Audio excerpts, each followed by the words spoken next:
Hey, out of context, like voiceover. Do you ever think you'd live in a world where the subject of derision is the type of beauty cream that a prince... Oh, Jesus. Look, in the scripture, okay, this is just the best part. Like, I laughed out loud. He actually says, "You want me to rub that on my todger?"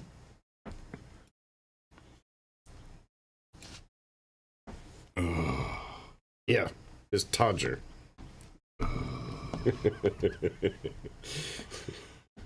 Yeah, I'm just going to go ahead and interrupt you there and just say...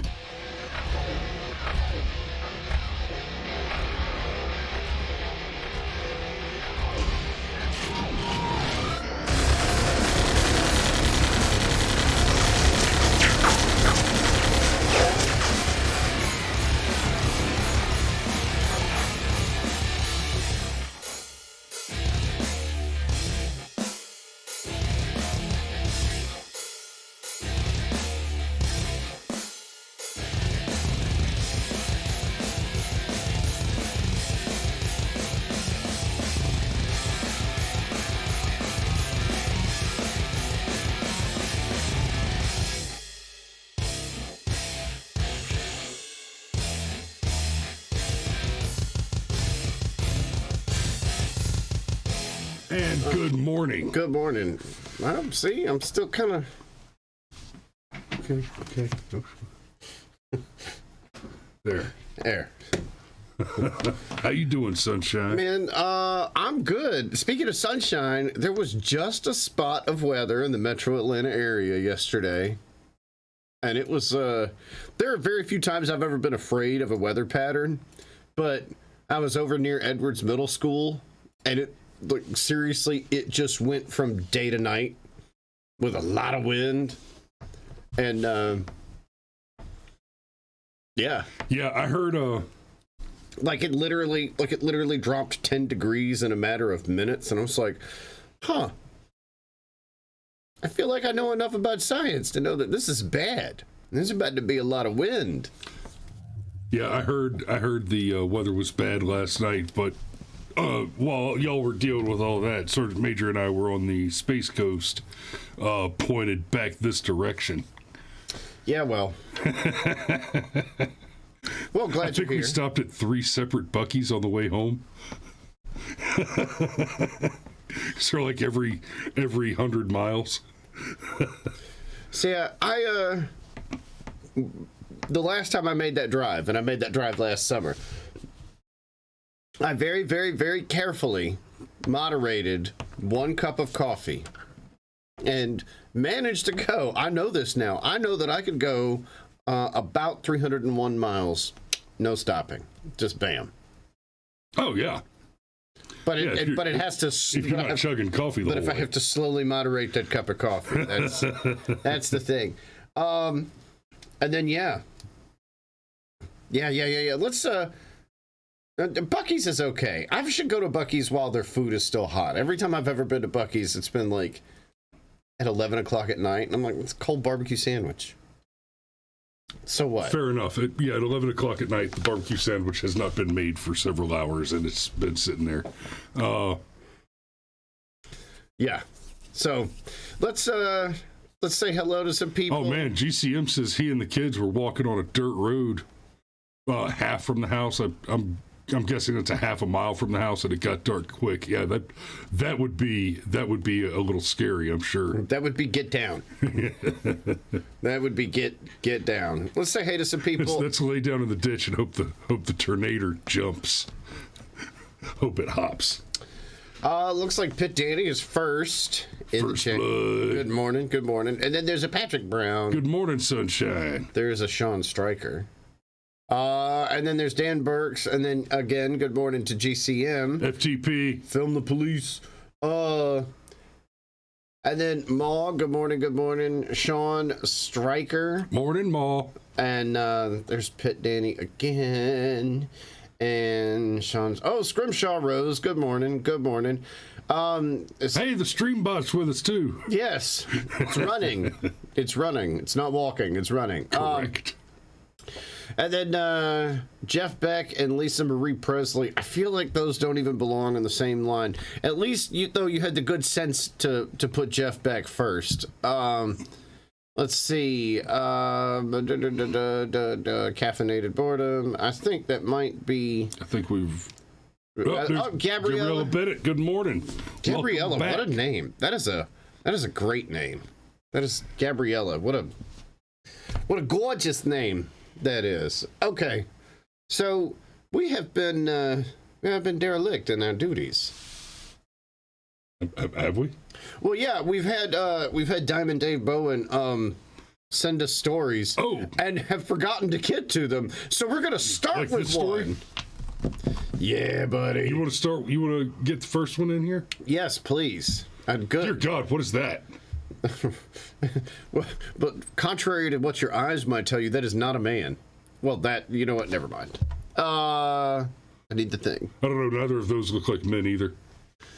Louisiana mother scuffles with home intruder, shoots him dead. Police. Oh, and then Fit Life with Danielle joined us. Good morning. Good morning. Okay, so right off the rip, feminism. Nope, don't. Right off the rip, feminism story. Yep. If you're a feminist and you don't carry heat, you're not a feminist. I defy you to argue with my point. A Louisiana mom shot a man dead after he broke into her house while she was home with her 2 young children. Sunday, police said. Boy, that is like, fuck around and find out. The suspect, Robert Reams, allegedly broke into the home on Klein Road in, Tangipahoa Parish. I'm going with Tangipahoa. G, right? So get it? Armed with a shovel and a lug wrench in the early... A lug wrench? Oh, dear. Like, what? Were you going to steal the pipes? Like, what? Or no, not the pipes. This is a lug wrench. So what, you were going to steal, like, the tires? The tires? Okay. And a shovel, I figure, Porsches is expensive and small, so they keep them in the house. Right. That's right. Keep them. That's right. It's a Corvette. They keep it right next to the secret documents. And then a shovel. Like, okay, but let's look at his picture. Let's just assume that this was drug related. I think we can safely assume. Are those teardrop tattoos under his eye, or just a little psoriasis? Right. Reeves, 51, and the woman got into a physical scuffle after she found him inside her home. During the struggle, she fatally shot him around 5 a.m., according to Chief Jimmy Travis. The home intruder, who was out on parole after serving 2 decades in prison for armed robbery, was pronounced dead at the scene. Oh, so this isn't just a story of, this isn't just a DRT. All right. But this is a story of recidivism. Well, yeah, but the final recidivism. Investigators say he was also the suspect. He got out and he recidivated. Investigators said he was also the suspect in a carjacking hours before he broke into the family's home. There have been no arrests, and Travis said it appears that the woman was exercising her Second Amendment rights to protect herself and her children from a violent home invasion. Well, that's a giant no shit comment. I mean, it's like no shit. Looks like Anarchy joined us. Good morning. Good morning. Yeah, I think this is pretty darn cut and dry. And this guy was clearly on a tear. Like, he'd already carjacked a car, and now he's broken into a home. Here's what I'm kind of wondering. What do you have, like a piece of toilet paper that he wrote a wish list to-do list? I'm out. Get shovel. Do crime. Get shovel. Do crime. I mean, okay. Seriously, he broke into the home with a shovel and a lug wrench. Okay? Like, can you just help me? Like, the geometry's not adding up for me. Like, how do you crawl through a window with a shovel slung across your back? Right? That's like crawling like underneath like tripwires with a claymore on you. And I don't mean like a boom claymore. I mean like a wah claymore. Right? Like Anyhow, but there's your pro-feminism story of the morning. Thank you, Dave. That was fantastic. Everything about that was chef's kiss. Like, and then let's see, Petkin from Twitch has joined us. Good morning. Thank you. All right, now, what we got? Okay, Ma said she sent me something the other day. Ma, I'm afraid you might have sent me a few things the other day, so I'm not sure which one it is. So we're gonna move on. But if you want to resend, open it up and resend it so I can see which one you're talking about, and we'll check it out in a minute. Okay, so we just covered this one. Customer shoots, kills alleged robber in Houston restaurant. Wait, is this Georgia or Texas? Huh? Alleged. We're already there. Alleged robber. We're already there. We've already got that. Alleged customer allegedly shoots alleged robber in alleged restaurant. Okay. That's why that word alleged. Anyhow. A masked alleged robber. Oh, there it is. Died Thursday night about 11:30 p.m. by a customer in Houston, the Ranchito No. 4 restaurant. ABC 13 reported that the alleged robber entered the restaurant, displayed a gun, and went table to table collecting patrons' wallets and valuables. Allegedly. He, as he was leaving, one of the customers stood up and shot him several times, and he died at the restaurant. KHOU 11 noted that none of the patrons inside the store were harmed during the robbery or when shots were fired at the suspect. Customers, including the armed citizen who shot the alleged robber, fled the scene after the shooting. Police are asking that the customers and the armed citizen reach out to them to give a statement on the incident. Oh, okay, so... Police determined that the alleged robber's gun was actually a BB or airsoft gun. You know what, though? Doesn't matter. That does not matter. Doesn't matter. If you were to go and rob somewhere and get away more or less clean from the event itself, and then be arrested later, and you're picked up like 3-4 days later, and then you say, oh, but it wasn't an armed robbery, officer. It was a toy gun. I couldn't have hurt anybody with it. Nope. You committed armed robbery, and that is how you will be charged, and there's a reason for that. Yeah, bizarrely, though, if the feds get involved... That's actually one that I agree with. Well, bizarrely, though, if the feds get involved, whether or not you use a real gun or not can make a difference in your sentencing. It's weird. And I 100% agree. Armed robbery is sticking a weapon in somebody's face and saying, Gibbs the money, right? Right. So, and I happen to agree with that. You don't actually have to have, a real gun to do it, because it's the threat in an armed robbery. That's the thing. So, but yeah, bizarrely, whether or not you actually use even a gun. Old finger gun in the pocket trick. That's. Yeah. If you told the lie. Yeah, if you go to a bank and pass the teller a sheet of paper that says, I have a bomb, empty out your cash register, you're going to be charged as though you threatened to blow up a bank. Yep. So, right. And then I saw Gabriella earlier said, not a feminist, and she's lost friends over it. They were never your friends. I'm not trying to be insensitive, but anytime a brainwashed leftist dumps you were never that far in their inner circle in the first place. So, let's do this. So it's 2 DRTs. That's 2 down. Man. Moving on. Moving forward, dude. Get you some. Surprised household finds intruder in home at 6 a.m. and fights back, Florida cops say. So far, so good. No word alleged. That was the other thing I wanted to say. He's wearing a mask. Allegedly. That was like the first line in the previous story. The alleged mask. Anyhow, it's like, bro, we can make we can allege certain things at this point. Okay, there we are. One Florida household went on the offensive during a break-in, including a fight and a fatal shooting of the intruder.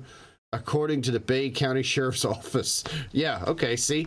The 23-year-old suspect died at the scene, the Sheriff's Office reported in a news release. It happened at around 6 a.m. on Tuesday, January 10th, in a neighborhood of a single-family home near Lynn Haven in the Florida Panhandle. Lynn Haven is about 100 miles southwest of Tallahassee. A resident of the home discovered the stranger, a male in the home, the Sheriff's Office reported. We need some images for this article. Nobody got any pictures? Google Maps. The shooting happened around 6 a.m., January 10th, College Point, Bay County. Street view image from June 2022. Copyright Google. You know what though? We're gonna forgive their stock images because they haven't used the word alleged yet, so it's okay. You'll call me. I will shoot the picture and send you an invoice. Another resident of the home confronted the stranger and an altercation ensued. The stranger was shot. Investigators say the fatal shot was fired by the owner of the residence as he joined in the confrontation. The owner did not know the suspect. Officials said an autopsy was to be performed as part of the investigation. Details of what the man was doing in the home and how he got inside were not released. He was robbing the place sober, or he was robbing the place high as balls, and he got in by going through an entrance or exit he was not intended to use at that point in time. The suspect was living in nearby Panama City at the time of the shooting. Panama City, man, look, when you have to leave Panama City to commit crime, I've been to Panama City, okay? Like I like going. It's a little hedonistic, but all the more reason. Like what? It was like Ron White said. You know, he got arrested for having 7/8 of a gram of marijuana on him, and he said, "Look, officer, I get it. I know. I did the crime. You know, you got me. You got me. I had a little pot on me. You know, it's not much. I mean, this much pot, I consider myself to be out of marijuana, but this is Florida. You had to drive past 3 meth labs and a dead hooker to get to me." You smoke too much pot. Oh, I'm sorry, dear. What is the correct amount of pot?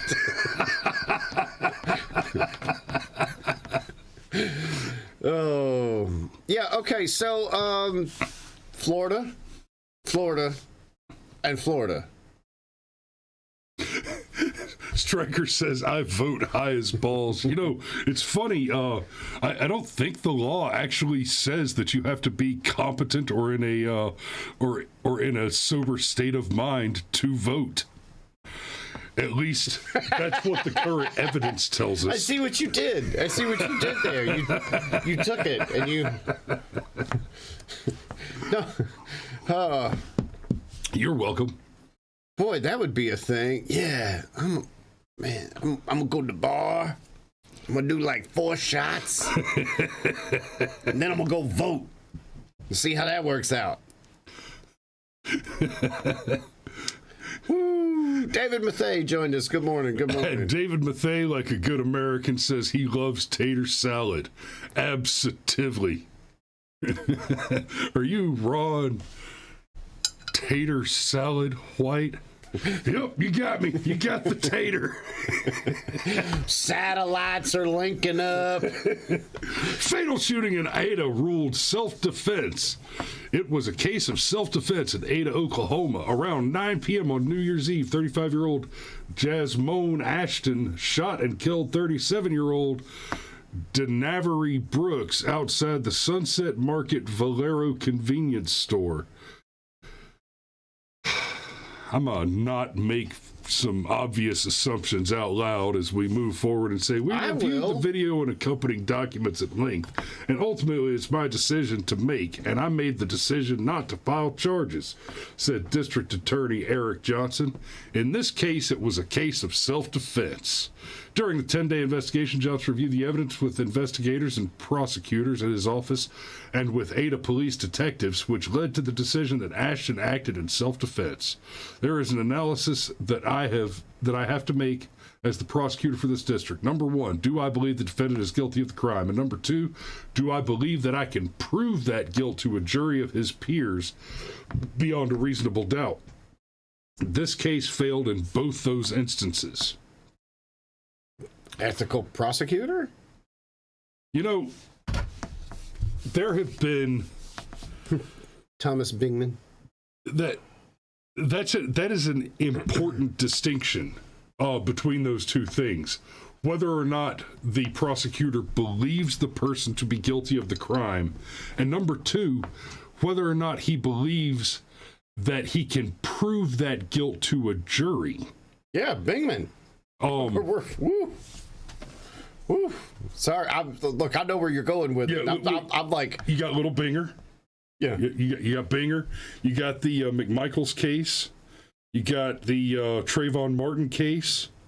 And, so let's set aside Binger and Rittenhouse for a minute, because in that case, I can reasonably say there that Binger was far enough corrupted and such a hardcore leftist political activist that he probably honestly believed that just being white and not a Democrat made Rittenhouse guilty from the get-go. Sergeant Major mentions Chauvin as well. But I want to go back just for a moment to Zimmerman in the that's where it started. Martin case. That's where it started. And that one in particular, what happened there, the event occurred. Zimmerman was attacked by Martin. And didn't just, this wasn't like the kid came running at him and he drew a weapon and shot him 3 times and then called the police. We saw the evidence when it was brought to trial, which it should not have been, and heard the story. It wasn't my gun. Suddenly it was the gun, and we were fighting over who had control of the gun. And Trayvon Martin beat the absolute shit out of George Zimmerman, and the police on the scene did not arrest him. They said this is an obvious case of self-defense. He was, he suffered severe physical trauma and harm at the hands of his attacker before he got a shot off. There is no question that he wasn't just in reasonable fear for his life, but that fear was absolutely justified by the evidence of his severe, repeated head injuries received in the altercation. The prosecutor agreed with the police and was removed and replaced with a prosecutor that was friendly to Obama's wingman. Oh yeah, that whole thing. In order to go forward with the prosecution that was absolutely positive to the point that this prosecutor just made. Do I believe the defendant is guilty of the crime? Do I believe that I can prove that guilt to a jury of his peers? And it's interesting how, you could answer yes to one of those questions. If you're just looking at a win-loss record, the second question is the one that's more important to answer. Yes. Do I think this man is guilty? Or do I even think that there is some gray area and we'll never know? But do I think I can prove to a jury that he's guilty? Well, fuck yes, I think I can do that. And wait, whoa. Yeah, and, as a prosecutor, that's not just like, okay, here's your rule of thumb. No, that is a professional requirement. And if you're a prosecutor and you're consistently bringing cases that a reasonable person can look at and say, look, I know he did it, but there's no evidence to prove it. If you're consistently bringing cases where there's not a reasonable expectation of securing that conviction, buddy, you're done. Your job is to select case. A big part of your job, anyway, is to select the cases which have that reasonable expectation of securing that conviction. Danny says, no question, I seen the trial. Danny, I seen it. I I think you were with me. Yeah. We were having lunch with my Uncle Bobo at a taco shop in Gwinnett. Fish and guacamole dip. Yes. That was Gwinnett, I think. And that's when the Zimmerman trial was on, and we were watching it, the three of us. We were watching it like we were watching a football game when Zimmerman's lawyer brought the dummy out and laid it down on the floor in front of the jury and started to reenact just beating Zimmerman's face while he explained, this is what my client was experiencing when he pulled that trigger. Well, the thing that was the most... It was brilliant. The thing that was the most fascinating about that, and this is something that any prosecutor should have known, should have understood, was going to absolutely demolish a guilty conviction, was the girl that testified ended up admitting that Trayvon Martin identified George Zimmerman, called him, said he's like a police or a security guard. So Trayvon knew that he was an authority figure that was keeping an eye on him because he was a youth running around at night in a hoodie. Trayvon knew he was an authority figure and still attacked him. He was an authority figure, said he's white and I want to beat his ass for that reason. Also, there was the side of homophobia on top of everything else. So, any prosecutor should have known the second that comes out. Yeah, as soon as that phone call came out, I was like, oh, nope. And God, okay, I didn't mean for us to get spun off on this, but the girlfriend phone call, man, that when she testified, she got up on that podium and explained, yeah, we hate white people, but that's not racist because we black. And when you black, you're supposed to hate white people. Like, that was her testimony. And, we're all just sitting back like, oh, honey, oh, my sweet summer child. You don't even hear the words that you're saying, do you? Yeah. So, anyhow, going all the way back to making assumptions about the current case. Well, okay, so it's obvious. So the prosecutor says it's obvious by watching the video that Denavry Brooks came into that gas station. He had passed Jasmine and witnessed him at the gas pumps and then pulled back around, pulled in aggressively in an aggressive manner, came up and approached Jasmine. Okay, we've got two different spellings. Is that two different people? I don't think it is. Ashton had previously filed a protective order against Brooks. At one point, Mr. Brooks attempted to run Jasmine off the road with his vehicle. This was part of the basis that the protective order was sought. Oh, wow. Okay, so this is not some random altercation. This is a case of two people who knew each other, and one of them been hunted. And the eventual dead body had been hunting the intended victim. Ashton was released from the Pontotoc County Jail Tuesday after Johnson ruled it a self-defense case. We also have to he just sat in jail while they... I hope he didn't have a job. No shit. We also have to look at what the suspect's state of mind was when he decided to use deadly force, and it was reasonable for Jasmine to be fearful of Denavry Brooks. Yeah, so... I understand. Back to the Zimmerman case just real quick, because it sounds like that was a pretty clear-cut case. The police on scene are supposed to conduct an investigation. Obviously. Right? And we now know that the police on scene here arrested Ashton and put him in jail for a couple... it says it happened on New Year's Eve. So it looks like he spent 9 or 10 days in jail. Yeah. Yes, I hope you didn't have a job. In jail. Pets that needed to get fed. Right. God forbid he left the iron on, No shit. And so these officers are supposed to conduct an investigation at the scene. At the barest minimum, that should include interviewing the witnesses, the alleged perpetrator, right? So the information about the protective order and the fact that you got this guy Brooks hunting down Ashton, trying to run him off the road with a car, that leading to a protective order. Like, I can even easily see him taking Ashton into the station and him being in lockup overnight. Right, until you can go through all this information first thing in the morning, but you kept him for a week. Well, and you didn't get this shit sorted out beforehand, because the officers, right? We just talked about the prosecutor's discretion, right? But back to Zimmerman real quick.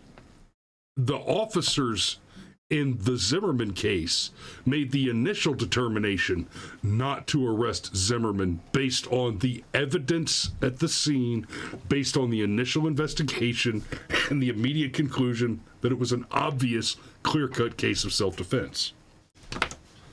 Well, you know what could have happened, though, right? Let's say you were involved in a shooting. Mm-hmm. Obvious self-defense. Perp dies. And then the cops want to talk to you without your lawyer present. Have you given them a statement?